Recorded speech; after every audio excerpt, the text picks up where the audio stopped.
by the time Brian Epstein had bought me the tape, he was very disillusioned indeed. He'd been taking it all round for a few months and had absolutely no joy. So I listened to it, had a lot of potential, so I got them in for a session. And I remember they were a bit nervous, a little bit wet behind the ears. So I remember saying to them, if there's anything you don't like, don't forget to tell me. And George Harrison looked at me and he said, well, I don't like your tie for a start. Which absolutely... But it was the kind of thing that warmed me to them immediately, really. I mean, they had a tremendous sense of marvellous personality. But it was Paul who originally came up with the idea for Sgt. Pepper. A lot of people think it's a concept album. It actually isn't. The first two tracks certainly do give that impression, the segue from Sgt. Pepper to With a Little Help from My Friends. I always felt that George Harrison would prefer to have more of his own songs on the Beatles' albums. But of course, when you're competing against Lennon and McCartney, your work's cut out for you. Having said that, John and Paul were always very encouraging. And this was actually one of the rather nice things about working with the Beatles. They didn't have any of this ego nonsense that you get with a lot of supergroups. In the early days, particularly, John and Paul had a very relaxed attitude towards songwriting. For example, Can't Buy Me Love was written in a hotel room. They just sat down and knocked it out together. They'd stopped writing together quite so much.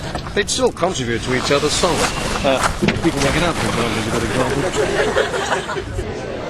Okay, thank you very much, ladies and gentlemen. We're about to start the press conference now. Mr. Hooper and Mr. Martin are extremely tired, and we'll only be asking a few questions now, okay? So thank you very much.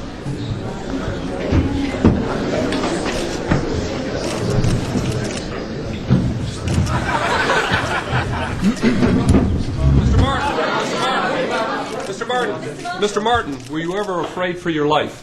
Well, the Beatles certainly never took drugs in front of me. I was always vehemently against the drugs scene, particularly the heavier stuff, heroin, LSD. But having said that, when we were in the studios, quite often the lads would nip off to the loo for 10 minutes, smoke a bit of pot, come back wreathed in smiles, there'd be a bit of giggling and horseplay, and then we'd carry on with work. But generally, I tended to turn a blind eye. Mr.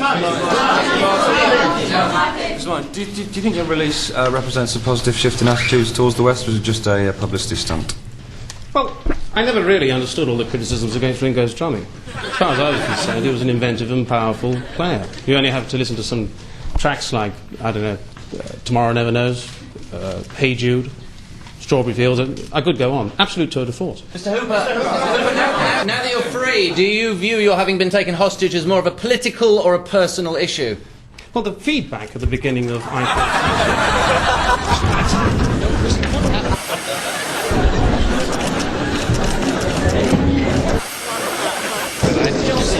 just go with it. You can always go with it, and then if it's no good, at the beginning of the song, we can cut it off later. Yes, Mr. Hooper was one of my favourite people, actually, in the circumstances. I mean, as long as John was happy with her, I was happy with her, and